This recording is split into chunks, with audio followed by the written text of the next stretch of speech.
त्यहाँबाट गाई हामी ढेँडो पकाउँदैछौँ दुईजनालाई खोइ ल ल ल ड्याम ड्याम पारौँ त हात पोलेर अट्टै बनायो नि छैन त्यो एउटा पनि सेट डल्लो छैन मस्त मसला छ फर्काउँदै पल्टाउँदै फर्काउँदै यस्तो पल्टाउने होइन थोरै थोरै थोरै थोरै लिएर पेल्ने हो क्या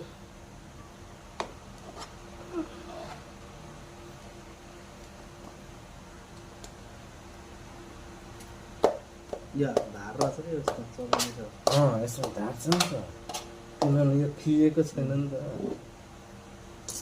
त्यो काठको प्याट्टै भाँचिएको माटेको केबल त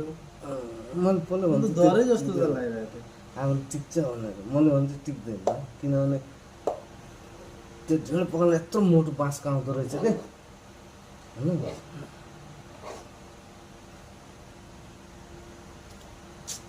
मस्त खाने भयो नि त आज ए तिनजना फाटा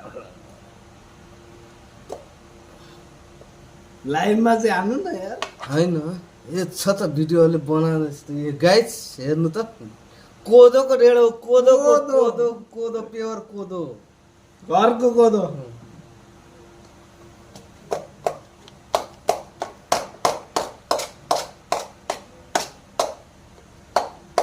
यसमा चाहिँ कपडा चाहियो क्या बेड चाहिँ मोटो चाहिँ होइन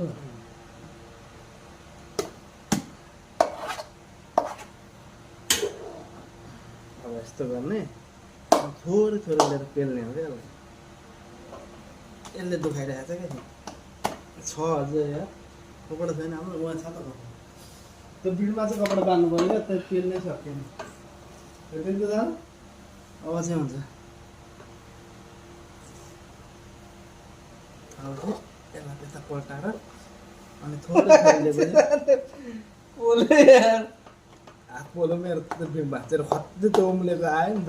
हो नि यहाँ मेरो अलिक बोलेको त चिट्ठी छ सातु चाहिँ रहेछ त यो हो नि प्योर कोदो कालो ढेँडो हेलो भयो भयो भाइ यति त अलिअलि त खाइन्छ नि छ अझै यार अलिअलि सेतो त त्यो त अलिअलि त भइहाल्छ